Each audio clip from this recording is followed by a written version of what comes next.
Oke, selamat sore, selamat datang di Instagram Direktorat Jenderal Pajak RI ya. Kita masih menantikan teman-teman yang lain untuk gabung bersama di sini. Karena kita akan ada obrolan yang seru sekali sore hari ini seperti iklan yang sudah kami tayangkan sebelumnya. Yuk, ajakin teman-teman lainnya, kawan pajak semuanya untuk bergabung dalam acara Tax Live sore hari ini. Karena di Tax Live sore hari ini kita akan ngobrolin seputar apa yang sedang hangat dibicarakan baru-baru ini. Ya, walaupun udah kelar juga sih gitu ya. Tapi yang jelas boleh dong kita undang teman-teman yang lainnya untuk bisa gabung ke sini. Ikut Tax Live episode hari ini ya. Sambil nungguin saya coba sapa terlebih dahulu untuk yang sudah join di sini. Selamat sore untuk Glory, halo. Terus juga boleh nih kalau misalnya mau nyapa dari daerah mana boleh disebutin aja nggak apa-apa. Nanti coba saya say hi untuk teman-teman kawan pajak yang sudah gabung sini ya. Untuk Vina juga selamat sore, kemudian juga untuk teman-teman lainnya, thank you banget sudah gabung ke sini. Udah mulai rame, selamat datang dalam acara Tax Live Direktorat Jenderal Pajak, Instagram Live yang hadir setiap Kamis jam 3 sore di Instagram Ditjen Pajak RI. Nah, obrolan kita kali ini akan membahas satu topik yang memang seperti tadi kami sampaikan, belakangan ramai diperbincangkan ya, mengenai surat permintaan penjelasan atas data dan atau keterangan atau yang lebih dikenal dengan SP2DK. Jadi, kalau kita bicara mengenai SP2DK ini nih, kawan pajak, penerbitan SP2DK ini dilakukan dalam rangka ya pengawasan terhadap pemenuhan kewajiban dalam rangka pengawasan ya, sekali lagi terhadap pemenuhan kewajiban perpajakan si wajib pajak. Nah, lewat SP2DK-nya DJP sendiri meminta penjelasan kepada wajib pajak untuk data-data dan juga keterangan yang ditemukan dalam penelitian yang dilakukan oleh DJP. Nah, kita semua tahu ya, betapa pentingnya penerimaan pajak bagi negara ini untuk pembangunan, kemudian juga untuk pemeliharaan infrastruktur yang ada di sekitar kita, gitu ya. Jadi, untuk memastikan bahwa setiap wajib pajak ini memang memenuhi kewajiban perpajakannya, ini menjadi hal yang sangat penting oleh DJP. Nah, ngomong-ngomong soal penting, yang nggak kalah penting juga soal SP2DK nih, kawan pajak, kemarin ya, seorang komika terkenal, Soleh Solihun, ya baru-baru inilah mengungkapkan protesnya kepada Direktorat Jenderal Pajak terkait SP2DK yang isinya imbauan pembayaran pajak yang ditujukan kepada Soleh Solihun. Nah, terutama terkait dengan akun YouTube pribadinya. Jadi, menurut pengakuan Soleh Solihun, dia katanya memang udah lama nggak terima pendapatan dari AdSense, terutama setelah akunnya disuspend 3 kali. Nah, di Tax Live kali ini kita coba akan membahas sudut pandang ya permasalahan ini dari sisi wajib pajak yang kali ini akan diwakili oleh Soleh Solihun yang juga merupakan seorang content creator. Nah, untuk kawan pajak pasti penasaran kan gimana cerita lengkapnya. Jadi kami berharap kawan pajak jangan beranjak dulu selama kurang lebih 30 menit. Kita ngobrolin seputar SP2DK ya. Kalau misalnya dapat SP2DK jangan panik gitu ya. Nah, supaya kawan pajak juga bisa mendapatkan pemahaman yang lebih mendalam terkait dengan case ini. Nah, marilah kita sambut Kang Soleh Solihun. Halo. Rian, boleh. apa kabar? Kabar baik. Baik, Rian. 50 juta wajib pajak tepuk tangan nih semuanya. Halo, panggilan buat kawan ini apa? Sobat pajak atau kawan apa? pajak. Kawan pajak. Kawan pajak. Oke, kita tes dulu ya. Kita tes dulu suaranya apakah sudah Kawan masuk? pajak, apakah suara saya terdengar kawan pajak? Kita tes. Sudah masuk ya. Nah, Oke. sudah terdengar. Sudah terdengar ya. Nah, gimana Bang kabarnya? Baik, baik. Baik ya. Gimana perjalanan ke sini? Agak macet di situ Gatot Subroto. Kami setiap hari, Bang. Ya, rasakan. Rasakan ini. Rasakan. Selamat datang di Direktorat Jenderal Pajak, Kang Soleh Iya. Solihun ya. Terima kasih.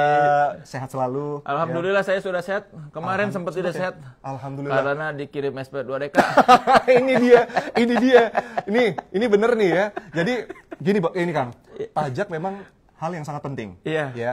Walaupun memang rumit dan juga membingungkan, terutama ketika kita membicarakan dunia digital lah gitu. Abang kan sebagai content creator ya, dunia digital kan terus berubah, berkembang gitu ya. Nah, ini biar kawan pajak agak ngeh gitu ya terkait dengan cerita kemarin Bang Soleh gitu ya, Kang Soleh. Iya. Sebenarnya kemarin itu kenapa sempat protes sama DJP? Apakah terkait dengan surat cinta yang dikasih sama DJP atau gimana? Ya, jadi begini kan berapa hari lalu ya, berapa minggu lalu kejadiannya. Pokoknya 3 minggu saya ya, Kang Soleh, ya? ditelepon dari tim manajemen saya. Oke, Terus tanya, yes. Kang, Huh. dia nanya lagi, Kang, ini bener kan udah nggak dapat duit dari YouTube? Iyalah, nggak pernah ini. Kenapa? Kan saya sebel, lagi capek, Yes. lagi debat, terus ditanya, kan udah pernah dijawab. Ya ini orang pajak nanya lagi, kan udah pernah dibilangin, emang nggak ada duit dari YouTube. Yes. Nggak, tapi ini ditanyain lagi, kan udah kemarin nggak tahu kan, kata dia. Oke. Terus ternyata dia bilang ini kalau yang sekarang ada suratnya gitu. Kan saya lagi capek, lelah gitu ya. Pokoknya lagi banyak kerjaan. Ditanya soal itu sama dari manajemen saya, udah saya bilang nggak ada duitnya, silakan. Terus saya bilang ke dia, bilangin sama orang pajaknya kalau nggak percaya tontonin aja video gua, saya bilang gitu.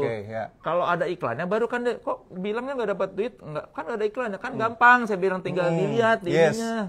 Terus sebelumnya udah pernah juga ditanya, udah saya kirim dari back endnya dari yang YouTube kreatornya gitulah, si aplikasinya, aplikasi di belakangnya itu bahwa memang saya nggak ada duit, cuma pernah 2 kali dapat duit dari YouTube itu tahun udah lama banget ya gitu. Ya, cuma 6 juta totalnya. Setelah Setelah itu disuspend akun saya sampai sekarang juga misteri.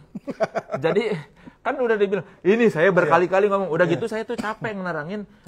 Orang kok nggak ada duitnya dari YouTube, ini tiba-tiba dapat dari orang pajak. Gimana rasanya gitu ya? Iya, gitu ya. Suruh tonton aja, saya bilang gitu. Makanya saya nge-tweet kalau nggak percaya, periksa aja. Kan itu harta yang mudah diperiksa, saya bilang. Dilihat aja YouTube saya ada iklannya enggak. Kalau nggak percaya saya nggak ada AdSense-nya ya. Makanya saya ke-tweet gitu, kan gampang.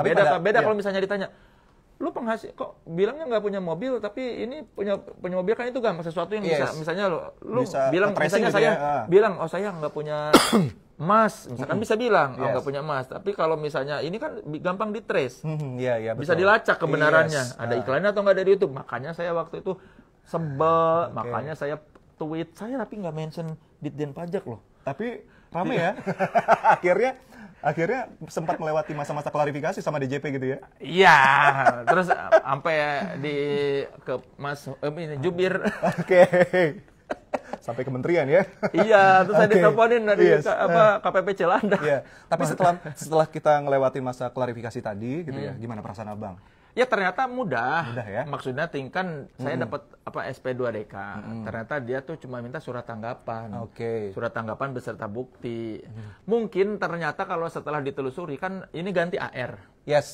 Ganti AR, ini tuh udah pernah diurus sama AR sebelumnya. Kan saya nanya, kan udah pernah ke admin saya. Iya udah pernah. Kok ditanya lagi? Setelah saya main, pokoknya akhirnya ketahuan lah bahwa ini ganti AR. Nah AR yang baru mungkin entah itu tidak terinformasi atau yang sebelumnya, AR sebelumnya tuh memang udah pernah nanyain, ada duit nggak di YouTube? Nggak ada, saya cuma kirim screenshot, terus sama orang keuangan saya dikirim ke AR sebelumnya. Oh dia langsung clear, oh aman, udah bener nih, tidak ada bukti duit dari YouTube-nya. Jadi AR sebelumnya udah mengclearkan persoalan YouTube. Nah mungkin AR yang sekarang dia nanya, entah itu datanya tidak ini atau mungkin yang dulu tuh cuma lisan, jadi mungkin tidak luput terdokumentasikan baik luput gitu ya. Terdokumentasikan. Jadi AR yang baru tidak tahu bahwa saya sudah pernah diperiksa soal YouTube ini. Tapi lega lah ya. Ya lega lah.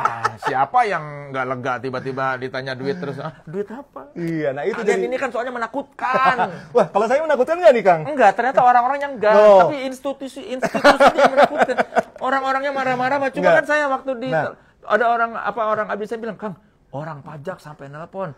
Ini kepala KCP, kepala KPP-nya. Ini orang pajak emang ramah-ramahnya. Tapi kalau misalnya soal institusi, ini kan kita ceritanya berdasarkan ketentuan perundang-undangan perpajakan. Nah, nanti kita bahas nih. Biasanya kan kami yang tanya-tanya. Nah sekarang nih kami berikan kesempatan kepada Kang Soleh Solihun buat tanya-tanya kami. Nanti saya coba untuk menjawab. Yang paling mendasar aja. Kenapa Mm-mm. orang itu atau wajib pajak dapat SP2DK atas kondisi apa? Oke, jadi pertanyaannya bagus banget Bang. Nah, jadi gue kadang bang, kadang Kang bebas, gitu. bebas. Kang ya, Kang, yes. Bagi orang-orang yang sempat dapat SP2DK nih Kang, mungkin akan merasa khawatir dan juga panik. Ya iyalah, dapat surat isinya amplop, logonya DJP gitu kan. Ya iyalah, gitu kan ya. Ditanya duit lagi. Betul, bertanya-tanya, dan mereka apa yang harus mereka lakukan ketika mendapatkan surat tersebut. Jadi pada dasarnya SP2DK itu adalah surat permintaan penjelasan atas data dan atau keterangan.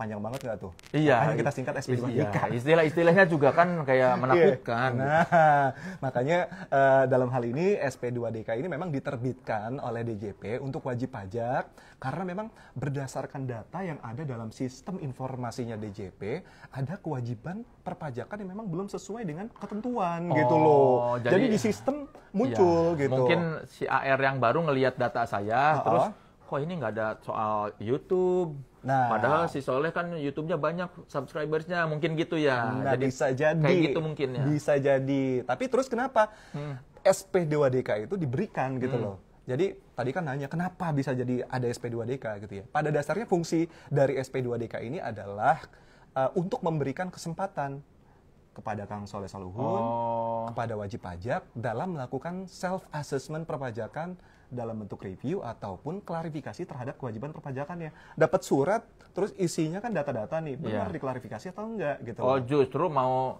ngasih kesempatan. Nah, benar gitu loh. Jadi silakan saja nanti diberikan klarifikasi. Iya, jadi sebenarnya cuma nanya, lu tuh kok nggak bilang lu kan YouTuber, kok nggak ada duit dari YouTube-nya masuk, cuma nanya gitu sebetulnya ya. Iya, cuma nanya gitu doang. Iya, gitu. cuma kan suratnya lu harus baca dari sisi warga itu ada Direktorat Jenderal Pajak gitu dengan ya. ini. Waduh. Nah, ya kan, betul, kalau betul. yang tadi Mas Rian jelaskan kan alasan penerbitan SP2DK. Ya. Ini kalau saya sebagai masyarakat awam kan jadi penasaran juga. Ya. Emang ada landasan hukum penerbitan SP2DK-nya? Tentu, Kang. Jadi kalau misalnya kita ngobrolin soal SP2DK, ini base-nya adalah Undang-Undang Harmonisasi Peraturan Perpajakan. Di dalamnya ada klaster KUP. Nah, ini semua wajib pajak yang telah memenuhi persyaratan secara subjektif dan juga objektif gitu ya, sesuai dengan ketentuan perundang-undangan perpajakan, secara self-assessment itu harus mendaftarkan diri untuk memperoleh NPWP dan juga menyampaikan SPT gitu. Menyampaikan SPT tahunannya, ketika sudah punya NPWP kan harus lapor SPT. Pada saat menyampaikan SPT itu harus dengan benar, lengkap, dan juga jelas. Nah, itulah yang harus diklarifikasi juga. Jadi ketika kita menyampaikan SPT tahunan, kalau kita ngobrolin yang benar itu yang gimana sih gitu loh. Benar itu benar perhitungannya, kemudian termasuk benar dalam ketentuan penerapan pajak yang sesuai gitu loh, sesuai dengan ketentuan undang-undang. Itu harus benar gitu. Kemudian kalau kita bicara lengkap gitu ya, tadi kan benar, lengkap, jelas gitu. Lengkap ini harus memuat semua unsur-unsur dari objek pajak yang disampaikan gitu loh. Jadi kalau punya aset gitu ya, ya dilengkapin aja di SPT tahunan itu gitu loh. Punya rumah, boleh, mobil, gitu ya. motor gitu. Nah, disampaikannya objek-objek yang dimiliki oleh wajib pajak secara jelas. Jelas itu ketika misalnya ada aset rumah gitu ya, jelas sumber dapat rumah itu dari mana, apakah dari penghasilan yang memang sudah dipajaki sebelumnya atau enggak gitu. Jadi memang dalam SPT ini WP diminta untuk bisa memberikan seterang benderang gitu loh terkait dengan apa yang dimiliki. Kalau rumahnya warisan, bilang warisan, jelas kan gitu. Kalau hadiah, bilang hadiah.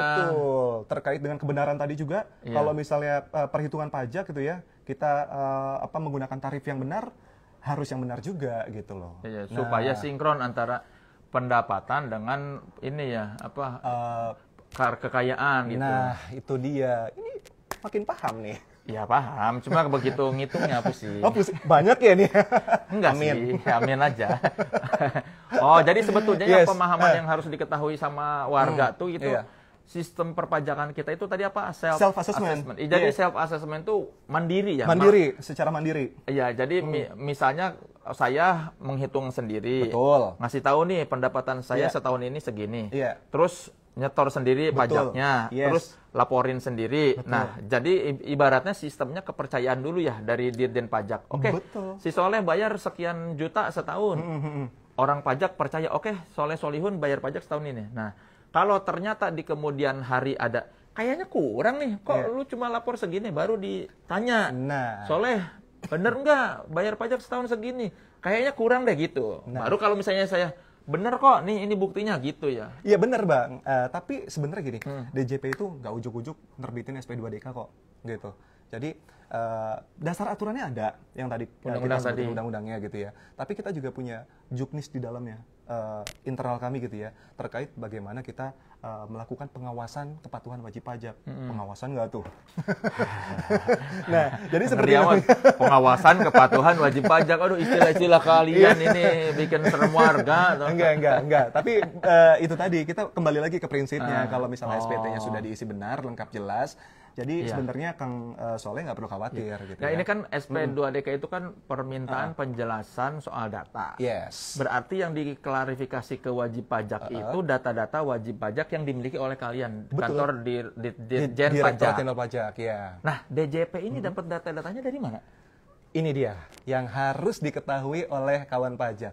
Sumber data ketika DJP menerbitkan SP2DK itu banyak. Materialnya banyak. Mulai dari sistem informasi yang dimiliki DJP, ada juga surat pemberitahuan ya, dari mana-mana tuh, ada alat keterangan juga dari mana-mana. Dari hasil kunjungan misalnya ada petugas pajak datang ke lokasi tempat tinggal Kang Soleh ataupun lokasi usaha Kang Soleh gitu ya. Nah, itu juga bisa dari hasil kunjungan, dari hasil kegiatan pengumpulan data di lapangan, itu bisa juga dari data-data instansi, lembaga, asosiasi pihak lain. Kita sebutnya tuh kalau sekarang paling sering dengar ilap-ilap, data ilap nih gitu ya. Nah, ini tuh pihaknya tuh kayak promotor, Arto TV atau apapun itu ya. Apapun itu. Nah, pokoknya ada juga data-data hasil pengembangan juga dari DJP, dari internet, Bang. Instagram. Dari internet. Makanya ketahuan orang kalau ngibul bayar pajaknya segini tapi itu mobilnya mahal gitu ya. Oke, gitu ya. Saya mah sinkron semua kok, tenang. Saya nggak takut pamer makanya. Alhamdulillah, berarti kan ngisi SPT-nya benar, lengkap, jelas gitu ya kan. Itu dari internet juga bisa kami dapatkan Bang datanya gitu. Kemudian dari informasi-informasi lainnya yang memang substansinya material dan kemudian nanti dilakukan penelitian oleh DJP. Dari material-material ini gitu loh. Jadi kalau kesimpulannya berdasarkan data yang dimiliki sama DJP dibandingin sama SPT yang dilaporkan nih sama saya misalnya nih. Nah, kalau misalnya dilihat nih data dari DJP dengan SPT sinkron atau enggak? Iya. Karena balik lagi, basicnya kan tadi kita sistem perpajakan yang ada di Indonesia adalah self-assessment. Kita kasih kepercayaan sama WP, laporin. Tapi ketika ngelaporin masih nggak jujur gitu ya. Nah, kemudian kita sinkronkan datanya gitu ya. Kalau ternyata pas dilaporkan terus dilihat cocok, nggak akan dapat SP2DK ya? Nah, nggak masalah karena sudah clear gitu. Kayaknya aman ini. Bener kayaknya. Ya udah nggak ditanya lagi. Tapi ternyata kalau tiba-tiba DJP memang dapat data dari instansi lain misalnya. Kang Soleh punya kapal pesiar.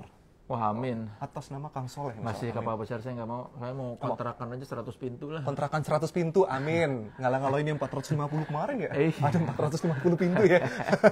Oke, yes. Oke, jadi misalnya ada data itu masuk ke kami. Nah, itulah yang kemudian kami tuangkan dalam SP2DK. Material inilah kemudian yang kami lakukan penelitian untuk bisa diklarifikasi sama Kang Soleh. Jadi data itu datang dari langit bisa.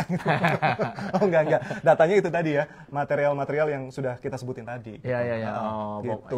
Pokoknya mah semua sesuai aturan ya. Betul gitu. Dan mungkin dari pengalaman pribadi ya, Kang Soleh, yang kemarin ya, dengan penjelasan yang mungkin diskusi kita sore hari ini udah mulai paham lah ya soal SP2DK.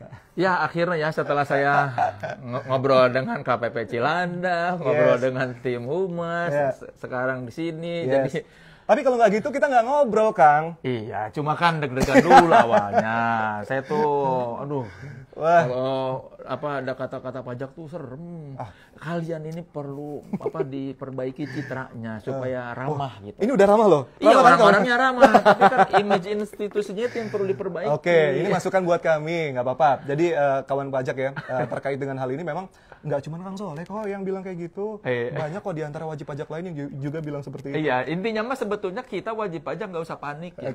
Kalau misalnya tidak ada yang disembunyikan. Betul gitu loh. Saya kemarin nggak panik loh. Karena memang nggak ada yang disembunyikan. Iya, cuma sebel. Karena nggak pas. Karena udah pernah ditanya lagi itu. Saya bukan panik ini. Saya tahu makanya saya nggak panik. Soalnya kan, saya memang nggak ada duit dari YouTube, jadi saya tidak panik. Saya cuma sebel kemarin. Udahlah capek gitu ya. Gitu. Cuma intinya kalau wajib pajak atau kawan pajak dapat SP2DK, nggak usah panik. Nggak usah panik, bener ya. Jadi kalau misalnya teman-teman komikal lah nanya-nanya soal SP2DK udah bisa jelasin. Ya, pokoknya tidak usah panik. Terima kasih. Kalau kamu tidak ada yang disembunyikan, tidak usah panik. Tidak usah panik, pastinya gitu ya. Nanti, tapi gimana? Apa yang harus kita lakukan? Ini kan saya mungkin dari sisi orang pajak, kalau warga atau kawan pajak dapat SP2DK, apa yang harus dilakukan? Itu pertama apa? Buka dulu amplopnya dong. Harus. Buka dulu amplopnya gitu ya. Karena kan siapa tahu itu bukan surat SP2DK. Iya. Siapa tahu tilang elektronik. Tapi nggak ada urusannya sama pajak. Sebelah. Ya, saya pernah dapat surat kurang bayar pajak. Nah, berapa juta gitu. Atau misalnya surat telat bayar. Mohon maaf ya, Dirjen Pajak kadang-kadang bukti potong dari klien suka lama. Bukan karena saya enggan bayar pajak. Saya bayar pajak cuma kadang-kadang bukti potong lama. Saya pernah dapat tuh tahun berapa. Baru dikasihnya kapan gitu tapi dendanya pun nggak terlalu ini kok, 100 ribuan paling. Iya, itu nggak tinggi, Kang gitu ya. Itu per bulan ya nggak tinggi. Ya, jadi ini saya mau ngasih tips nih ya. Ngasih tips. Kalau dapat SP2DK harus gimana? Ya pertama dibuka dulu dong amplopnya, periksa dulu isi SP2DK-nya. Lihat dulu, dibaca dulu nih isinya, pastiin bahwa informasi itu benar. Jumlah kewajiban pajaknya, periode pembayarannya akurat dan sesuai. Takutnya, ini enggak lah, bukan ini maksudnya, atau jangan-jangan datanya nggak ada yang sesuai gitu. Balik lagi ke soal data nih, nama sama NPWP udah bener belum? Nah, itu jangan-jangan bukan nama Kang Soleh gitu. Takutnya nyasar di administrasi. Yes gitu kan. Siapa tahu namanya sama, ternyata alamatnya beda atau NPWP harus sama ya. Harus sama. Nama dan NPWP harus sama. Kalau ternyata beda nama dan NPWP berarti mungkin bukan buat kita ya. Betul. Ya, gitu. Jadi harus pastikan baca baik-baik. Dan yang kedua siapin dokumen pendukung. Jadi kalau kemarin kan saya konteksnya ditanya soal penghasilan dari YouTube AdSense. Yes. Kalau misalnya konteksnya saya tinggal kasih lihat sih kemarin ke orang keuangan saya nih bukti dari screenshot dari YouTube-nya dari belakang YouTube. Jadi kan ada akun saya tuh Solihun. Penghasilan dari ini kan 0 kelihatan tuh. Ya atau mungkin kalau ditanya soal bukti-bukti lain soal rumah atau tinggal dilampirkan aja. Betul, misalnya rumahnya ada rumah KPR, nah kan dokumennya ada gitu loh. Ya, misalnya ini rumah masih nyicil gitu. Yes, gitu. Rumah warisan kan ada gitu. Misalnya gitu ya. Nah, tuh sebetulnya yang kemarin ini tuh ada deadline ya, tenggat waktunya ya. Jadi kan batas waktunya kapan yang harus ditanggapin. Dilihat dulu klarifikasinya. Saya untung kemarin belum telat loh. Belum lewat ya? Belum lewat. Walaupun keburu rame ya. Tapi belum lewat aman. Walaupun nggak ngetek Ditjen Pajak ya. Enggak. Juga ya. Enggak.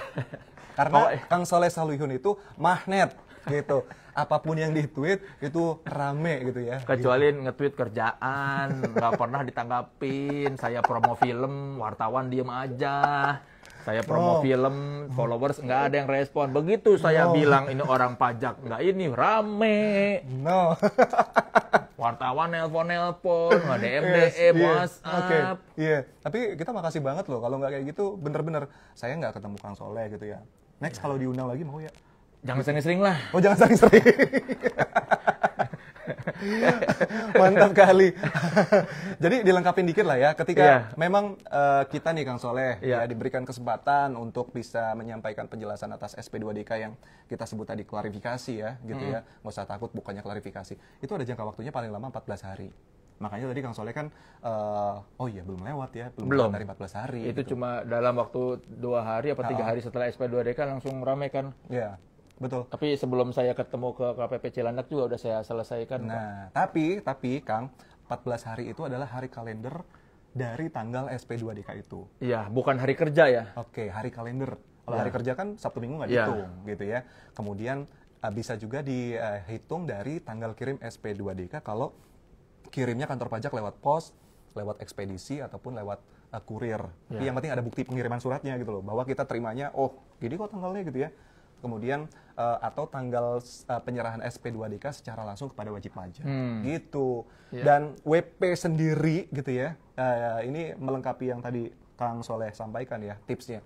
Diberikan kesempatan untuk menyampaikan secara langsung tatap muka, lewat audio visual juga bisa, tatap muka, dan juga tertulis gitu loh. Iya. Kalau tatap muka berarti kan langsung datang ke KPP, ataupun pada saat si petugasnya melakukan kunjungan langsung ke tempat tinggal Kang Soleh ataupun lokasi usaha Kang Soleh misalnya. Wah, saya sudah melakukan itu berarti surat dikirim, tatap muka Oh, lengkap gitu loh. Kemudian kalau misalnya lewat audiovisual, tatap muka audiovisual ini kan karena memang ya kita secara gitu ya, secara tempat mempertimbangkan efektivitas, efisiensi, sarana prasarana yang nggak mendukung mungkin lewat audiovisual gitu, lewat conference, Zoom, apalagi ya. Gitu ya, seperti itulah gitu. Ataupun tertulis, kalau tertulis Kang Soleh bisa langsung nyampein SPT pembetulan ataupun surat nanggepin dari SP2DK itu. Sampaikan aja gitu lewat surat. Bahwasanya saya begini gitu dengan dokumen-dokumen yang itu tadi. Iya. Dokumen pendukungnya. Ya sebetulnya mudah ya apa kalau soal tanggapan buat SP2DK ini ya, datang langsung, audio visual, online dan tertulis. Apa pokoknya media mana saja yang dianggap lebih mudah atau lebih nyaman buat si wajib pajak yang dikirimin ini ya. Betul. Emang boleh tertulis sih, Kang. Iya. Kang. Boleh tertulis ataupun lewat komunikasi by telepon juga boleh. Iya. Tapi ya, untuk mendapatkan penjelasan yang lebih detail, biasanya memang diperlukan penjelasan yang secara langsung nih, Kang. Jadi boleh jadi nanti si AR-nya minta Kang Soleh untuk bisa langsung datang memberikan penjelasan gitu. Dan ini ya dimungkinkan aja, karena memang diatur dalam ketentuan gitu loh. Jadi kemudian nanti AR-nya mengundang untuk melakukan pembahasan atas SP2DK itu. Kalau wajib pajaknya nolak buat terima SP2DK gimana? Nah, bisa. Jadi kalau ya intinya gini deh, kalau misalnya si WP nolak nggak bersedia terima SP2DK ya artinya wajib pajak dianggap tidak menyampaikan penjelasan. Gitu. Karena kan kita minta penjelasan. Kalau nolak ya dianggap nggak memberikan penjelasan.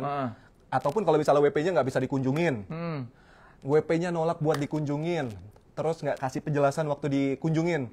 Nah selanjutnya nanti DJP akan mengundang WP untuk melakukan pembahasan dan kemudian menuangkan semuanya dalam berita acara, terus susun laporannya.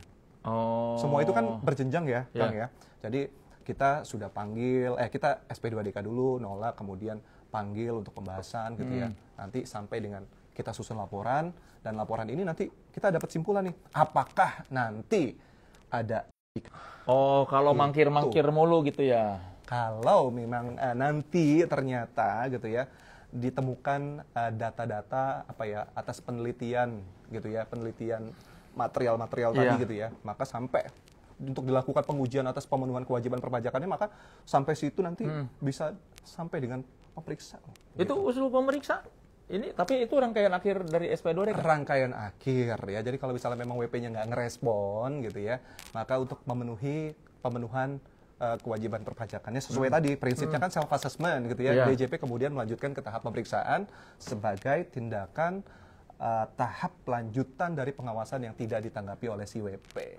Jadi kalau pemeriksaan itu cuma tindak lanjut dari permintaan penjelasan dan keterangan tadi ya? Yes, gitu. Ya ini makin rame loh, makin sore, Kang. Itu banyak juga yang nanya nih ya gitu ya. Tapi ada kode tuh dari panitia. Ya, jadi pemeriksaannya itu pokoknya macam-macam lah pokoknya ya gitu. Itu teknis banget untuk di DJP. Gitu. Ya pokoknya mah ini buat kawan pajak nih, kalau dapat SP2DK ya tinggal ditanggapin, jangan dibiarin seakan-akan pura-pura nggak dapet ya. Intinya mah cuma klarifikasi ya kan? Klarifikasi. Kalau ternyata gitu ya, dari DJP-nya salah ya kita buktikan seperti saya kemarin ya, respon aja. Komunikasilah ke kantor pajak. Betul. Selesai. Nah sebaliknya kalau bener ya tinggal dibayar ya.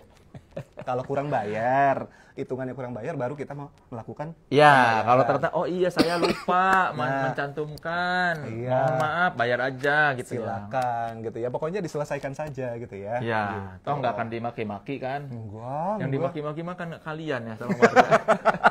Sabar ya, Ditjen Pajak, kalian kan gajinya gede. Waduh, amin. Tidak apa-apa dimaki-maki, kan yang dimaki-maki kantor, bukan pribadi kalian. Oh iya juga ya. Oke. Tapi tidur kamu tenang nggak kalau malam-malam gitu? Saya tadi malam tidur di rumah sakit, Bang. Waduh, memikirkan pajak yang... Enggak, anak saya lagi di rumah sakit. Aduh, ya. Oke. Jadi ini Mas Rian dari tadi kan kita udah bahas kewenangan DJP buat menguji pemenuhan kewajiban perpajakan atau ya kepatuhan wajib pajak. Kalau wajib pajaknya udah patuh, udah bayar pajak. Iya. Ini yakin gak nih pembayaran pajaknya ngasih manfaat buat rakyat? Nih, gini, Kang. Kebeneran nih ya. Sekarang ini kan lagi rame yang namanya pencapresan. Ini ngomongnya agak pelan nih ya. Masing-masing calon udah sering kita dengar kampanyenya dan juga janjinya. Misalnya, ada pasangan yang janji mau naikin gaji guru. Ada juga yang mau nambah kartu-kartu kesejahteraan untuk masyarakat. Ada juga yang mau naikin gaji PNS. Misalnya Amin ya, dinaikin lagi gitu ya. Dan banyak rencana-rencana para calon presiden yang tentu untuk mewujudkannya butuh dana. Nah, dananya dari mana? Kan pilihannya ada dua. Kita mau nambah utang pajak atau menambah atau dari pajak gitu. Utang negara atau pajak? Iya, utang negara maksudnya gitu ya. Mau nambah utang negara atau dari pajak gitu loh. Iya, dari pajak. Nah, gitu kan. Jadi kalau misalnya Kang Soleh udah paham gitu ya, uang pajak yang kita bayarkan untuk dikembalikan sebesar-besar kemakmuran rakyat, saya mau tanya sama Kang Soleh. Kang Soleh pilih mana? Disuruh pilih bayar pajak yang besar atau bayar pajak yang kecil? Sebetulnya bayar pajak kecil enak, tapi penghasilan saya kecil. Kalau bayar pajak saya besar kan penghasilan juga besar. Nah, itu dia. Jadi tepat sekali. Ya doanya sih itu sih. Berarti kalau kadang-kadang suka agak enak juga kalau ngobrol sama teman-teman. Lu bayar pajak berapa tahun ini? Agak seneng kalau agak gede angkanya. Oh, berarti lu banyak job tahun ini. Banyak job. Mudah-mudahan kami doakan juga ya. Kang Soleh dapat job tahun ini lebih banyak lagi dari tahun-tahun sebelumnya. Amin. Amin. Ya. Kawan pajak, sayang banget karena waktunya pendek dan kita mesti akhiri obrolan kita dengan Kang Soleh. Terima kasih banyak Kang Soleh atas kehadirannya di sini. Nggak sebel ya datang sini ya? Enggak. Ternyata orangnya ramah-ramah. Iya. Kantornya aja yang image-nya yang tidak ramah. Itu jadi PR buat kami ya. Nah, nanti bisa mudah-mudahan ke depan DJP lebih merakyat lagi. Ya, ini saya buat kawan pajak ternyata kan ini mengerjakan sendiri semua ya ini. Yes, betul. Tidak ada bantuan dari orang luar. Saya beberapa kali kalau misalnya ketemu acara-acara begini gitu di kantor-kantor instansi, itu seringkali yang menggarap begini-begini ini. Iya, itu salah satunya, Kang. Staf ahli Yogi namanya. Orang sini ya? Iya, orang sini. Karyawan ini iya, PNS. Iya, betul. Iya, maksudnya ternyata content creator gitu ya? Iya, kan yang begini-begini kadang-kadang ya mohon maaf suka kurang dikuasain sama instansi-instansi. Mereka kadang butuh bantuan staf ahli atau apa. Jadi ternyata baguslah saya minimal saya tahu bahwa di kantor Dirjen Pajak tidak ada uang lebih buat mengeluarkan biaya-biaya begini karena yang mengerjakan kan karyawan sendiri. Karyawan semuanya. Kami anggap ini pujian loh, Kang. Iya, tidak pakai dana tambahan gitu. Betul gitu ya. Karena memang kalian sudah digaji kan buat ini. Ini emang tugas kami gitu ya. Iya. Terima kasih sekali lagi. Jadi jangan lupa kita ikuti diskusi-diskusi lainnya di acara Tax Live selanjutnya. Harapan kami melalui Tax Live kita bersama-sama belajar untuk menumbuhkan semangat untuk bisa menjadi wajib pajak yang patuh. Masih ada tagline itu nggak sih? Orang bijak taat pajak masih bisa dipakai gitu kan. Orang bijak taat pajak. Taat pajak mau disebutin? Boleh kasih pesan dan kesan? Ya, pesan saya. Oke. Ngitung pajak yang benar supaya tidak dapat surat dari Dirjen Pajak. Oke, benar, lengkap dan jelas SPT-nya disampaikan. Benar, lengkap dan jelas. Semoga kita terhindar dari surat-surat dari Dirjen Pajak. Semoga self-assessment kita semua, kawan pajak, benar. Amin. Jadi minimal tidak nambah-nambah kerjaan orang pajak dan tidak nambah-nambah urusan di kepala kita. Oke, terima kasih. Saya Rian Ramdhani bersama Soleh Solihun. Mohon undur diri. Wassalamualaikum warahmatullahi wabarakatuh.